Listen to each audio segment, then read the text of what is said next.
White sauce बनाने के लिए मैंने 1 चम्मच रिफाइंड, हाफ कप दूध और 1 चम्मच मैदा लिए हैं।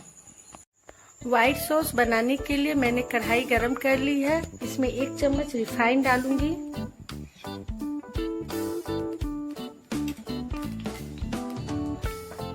अब मैंने फ्लेम लो कर ली है और इसमें मैदा डाल के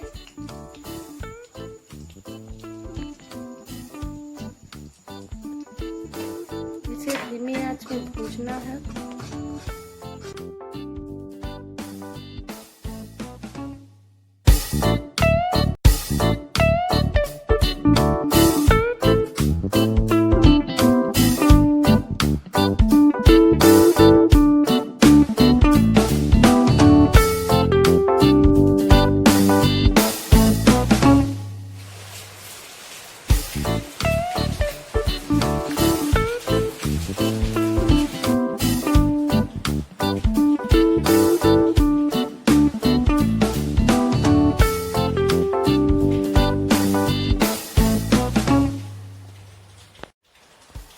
अगर मेरा ये वीडियो पसंद आता है तो लाइक कीजिए, शेयर कीजिए।